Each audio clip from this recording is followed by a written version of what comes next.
Om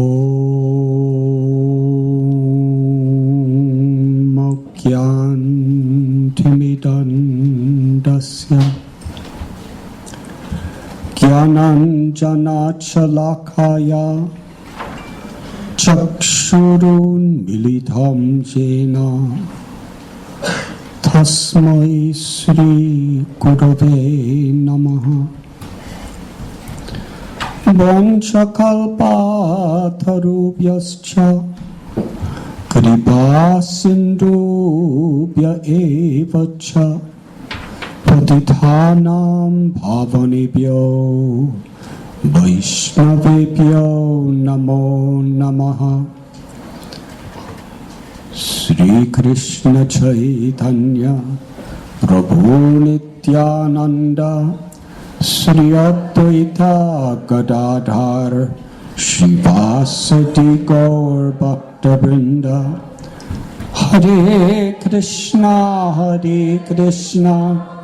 Krishna Krishna Hare Hare Hare Rama Rama Rama Hare Hare.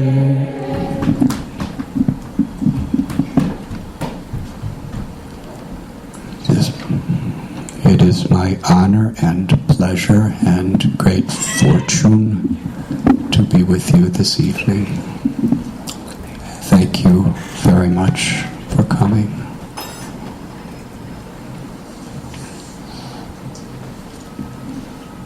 Special welcome to Rasika Gopi Devi and Dayal Gauranga Prabhu.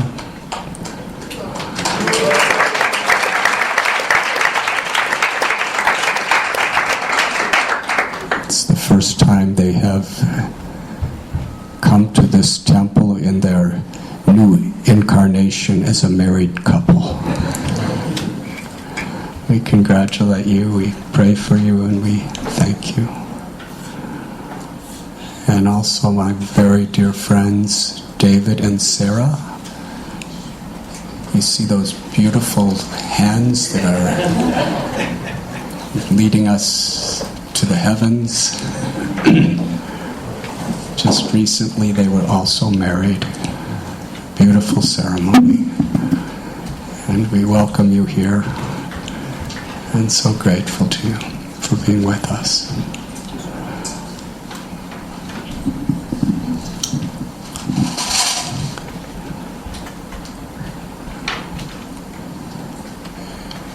Every decision we make in our life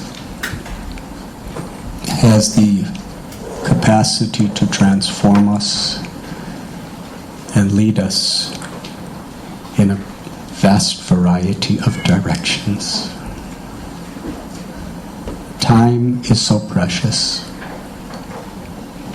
Great thinkers, yogis, sages, philosophers. Steve, wonderful to see you. Would you like to have a seat? I'll stand for a little bit, thank you. They have taught us that there's nothing as precious in time, in life, as each moment. A moment wasted could not be bought back for any quantity of wealth. And in the Bhagavad Gita, Krishna tells, Neha Bikramanastusti. This beautiful verse explains any investment in our spiritual account through the practice of true devotion is never lost. Because the Atma, the soul, is eternal. Najayate mriyate va kadachit. The nature of everyone is to live forever. Because that's who we are. That's who we've always been and who we will always be. But this body, which is a temporary vehicle in which the soul is experiencing this world through, is destined to be transformed by time. Actually, the body never dies. It's always matter. It's just transformed. And it's transforming even during life. Dehinosmin yata dehe komaram yofanam chada. From childhood to youth to old age. And death is simply another transformation. But the Atma, the eternal soul, that is seeing through the eyes and hearing through the ears and living through this body, is beyond time, beyond birth, beyond death. And ultimately everyone is seeking the experience of the nature of the soul. Because there's not much attraction to being eternal unless you can be eternally happy. Yes? People are not really looking for eternality. They're looking for happiness that never ends. And ultimately, true happiness is in love.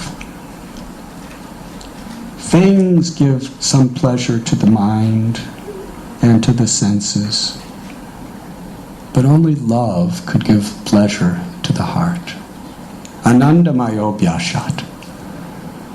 The nature of every living being, in all castes, in all religions, in all sexes, in all nationalities, in all races, and the Gita teaches us, in all species.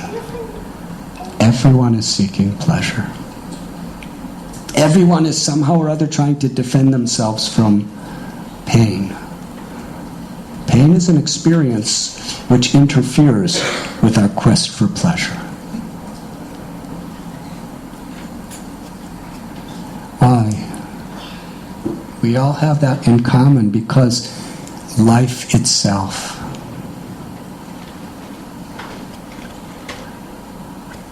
is that experience. Only love could give that pleasure to the heart.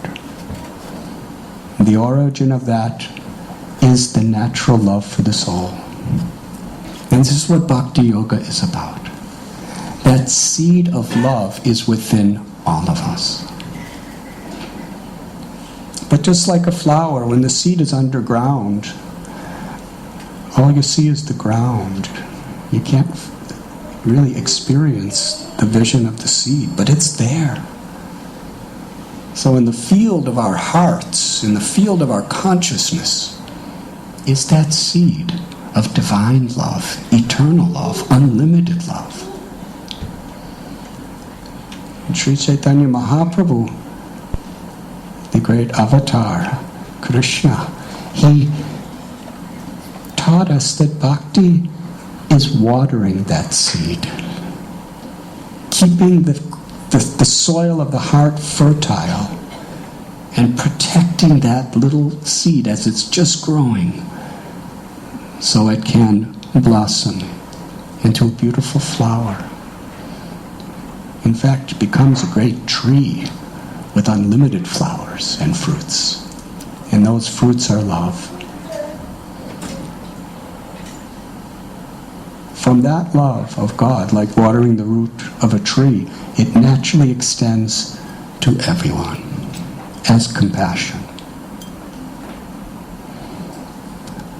Chanting God's names, kirtan, japa, sravanam, hearing this transcendental subject matter with an open and sincere heart. Satsang, associating with uplifting, enlightened, self-realized people. Or associating with people who are like-minded, seeking the truth. Seva, rendering service. Service to the Supreme, who we call Krishna. This devotional service, which is not motivated by egoism or selfishness, and which is not interrupted by inevitably changing circumstances. service with love, with a sense of compassion. These activities, along with character, with really striving to live with spiritual integrity, it makes the heart fertile. It waters the seed that is within us and allows and actually inspires it to reveal its own natural excellence, which is praying, ecstatic love that has no beginning and has no end.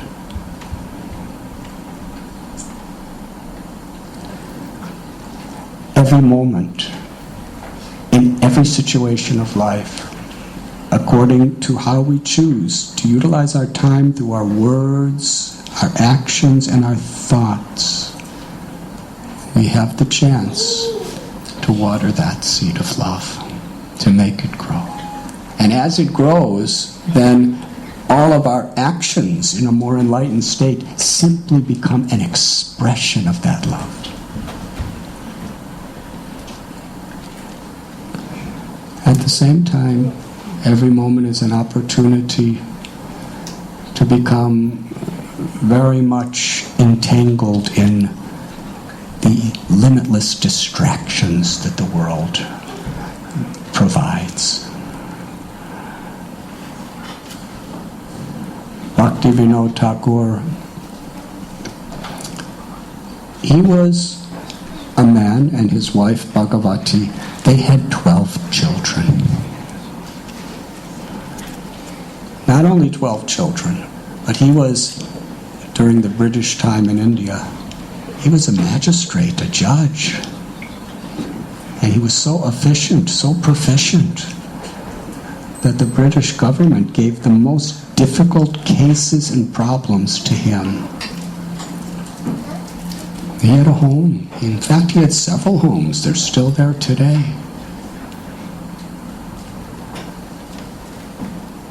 But everything he did was an expression of his love for God and compassion to others.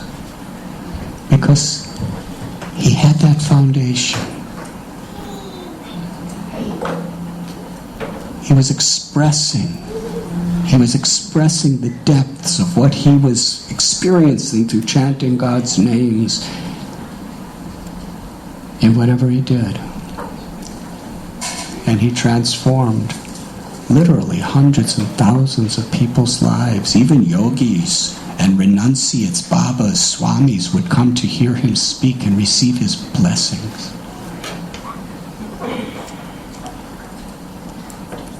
And his wife's blessings. And later on, his children's blessings. So that is the possibility for every one of us, in whatever situation we may be in. And the Bhakti Center is a little community that's sincerely trying to inspire these values in the people of New York, America, and the world, in whatever little way possible. My dear friend, His Holiness Bhakti Tirtha Swami Maharaj, I often tell the story, but I'd like to tell it. Because certain types of analogies or events, even if we hear them thousands of times, they can do something to us. They can awaken that aspiration. They can clarify illusion from truth and help us to pursue what's really of value. When he was in his last days,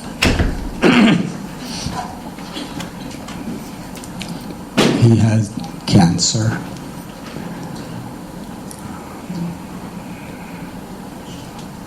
He was born in the ghettos of Cleveland in 1950.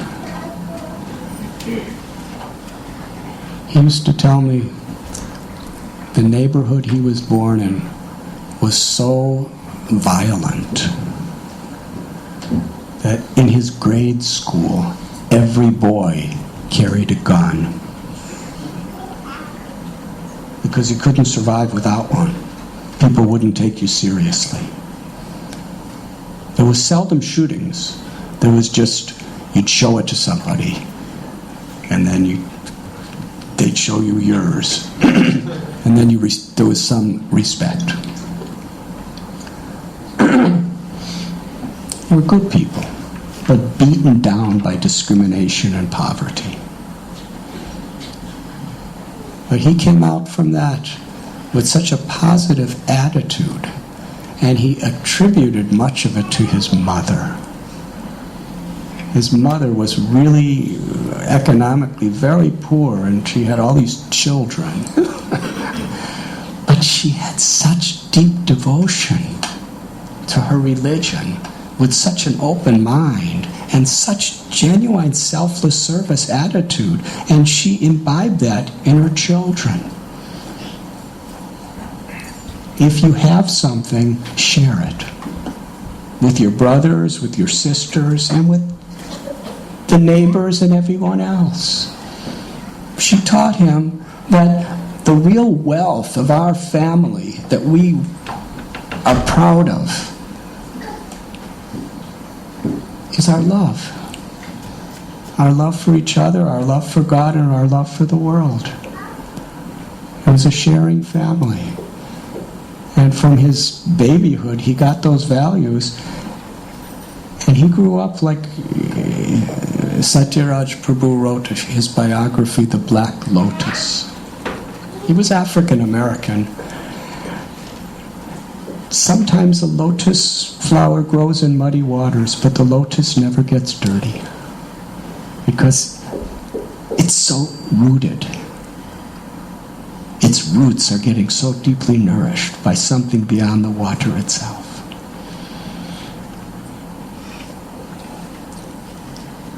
So he received a full scholarship to Princeton University.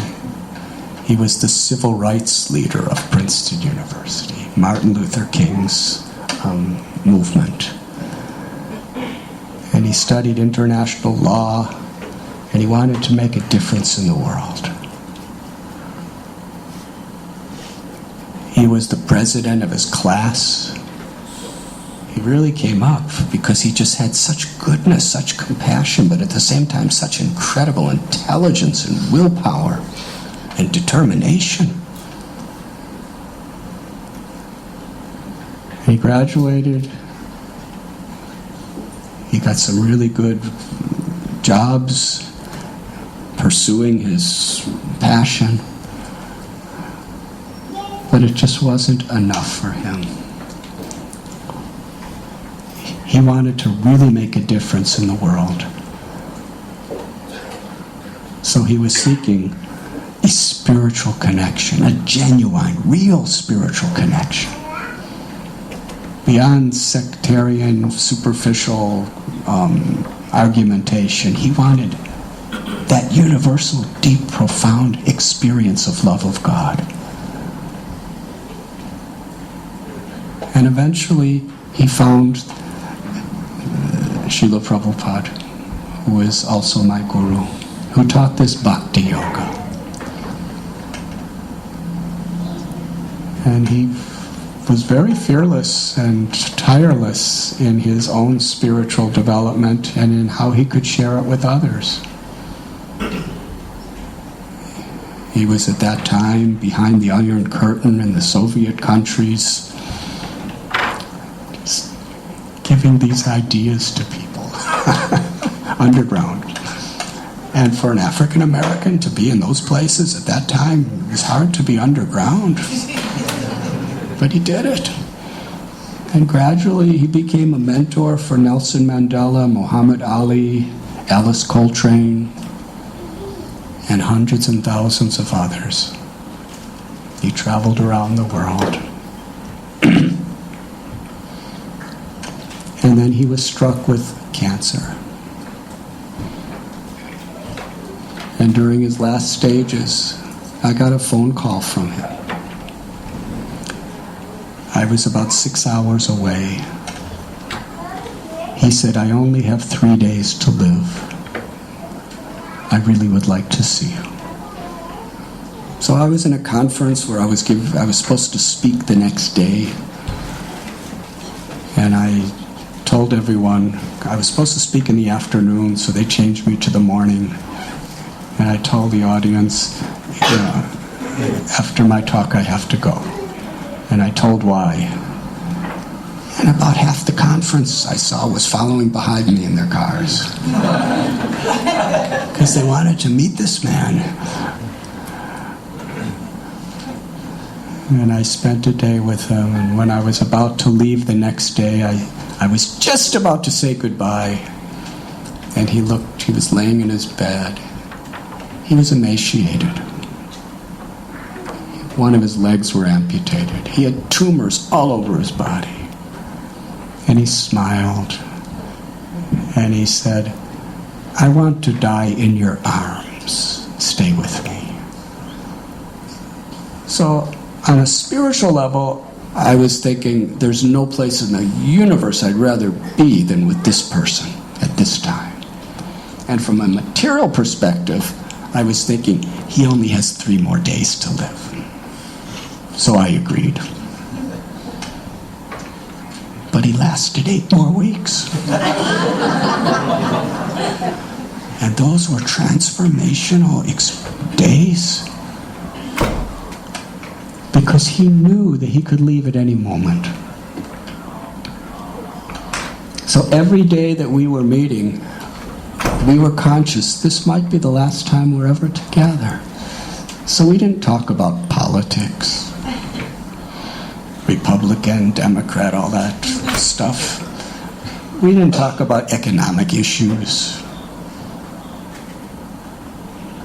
Believe it or not, we didn't even gossip about other people.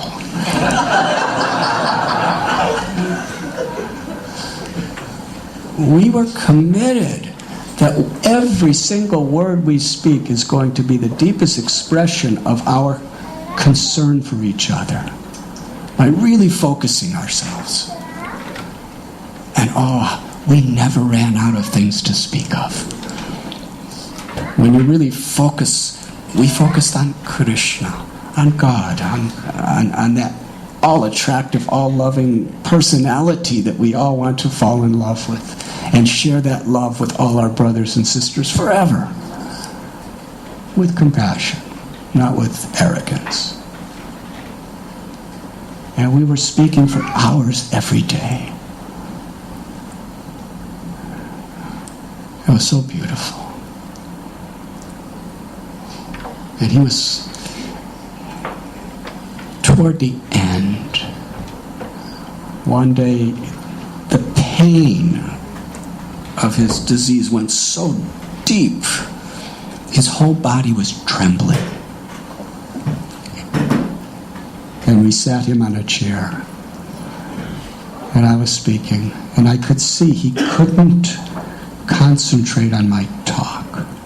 So I just began to chant. I chanted this Maha Mantra. According to the Vedas, it is the Maha Mantra because all other mantras are included in this mantra. Hare Krishna, Krishna Krishna, Hare Hare, Hare Rama, Rama Rama, Hare Hare. And as I was chanting, I was just saying it, and he was saying it with me. And he held my hand. He was gently squeezing it. And we chanted for a few minutes. And suddenly, the most effulgent smile manifested on his face. And his eyes glistened, and tears poured from his eyes. I never saw any pain cause that. He was actually in ecstasy. He kept shaking his head, and he said, "It doesn't get any better better than this? I said, nothing. I just kept chanting. And then he said it even louder. It doesn't get any better than this. We're there. And I said, can you tell me where? He said, at this moment, I am tasting the sweetness of Krishna's names, of these divine names, like never before. And my heart is flooding with love. And I know where I'm going, and I want to be there. He said, I would not trade my position for anything or anyone else in the world. It doesn't get better than this. And he meant it. The real happiness we're looking for is within ourselves. The happiness of feeling Krishna or God's love, which is infinite and intimate, and being an instrument of that love in whatever we do.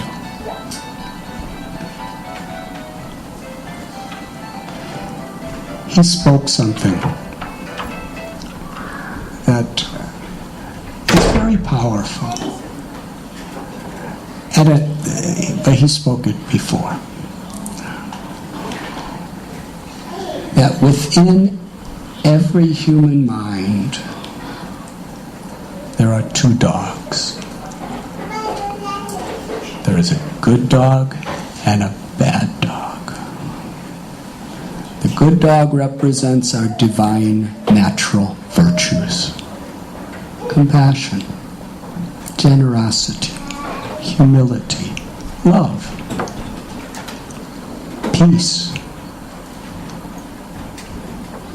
The bad dog, selfish greed, hatred, envy, arrogance,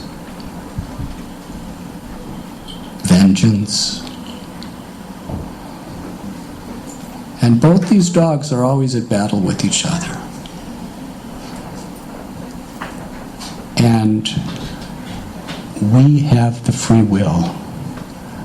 Which dog is going to prevail over the others?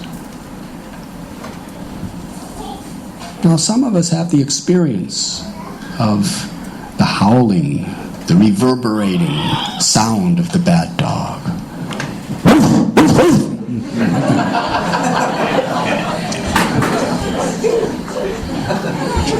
You don't have to raise your hand, but have you experienced that?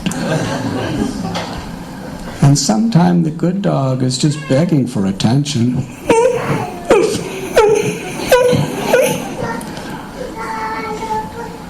The dog we choose to feed is the one that's going to prevail over the other. And how do we feed? By the choices we make moment after moment after moment in our life. And our spiritual practice and our satsang, associating with inspiring people, simply gives us the clear vision and the strength to make those choices, to nourish the seed of devotion, of love, to feed the good dog, and to experience that happiness, and to share it in whatever we do. I have to give another lecture in another place in 15 minutes. So, by the gracious benevolence of destiny, you don't have to listen to me any longer. But we'll have 3-minute kirtan and then I must go. Thank you very, very much.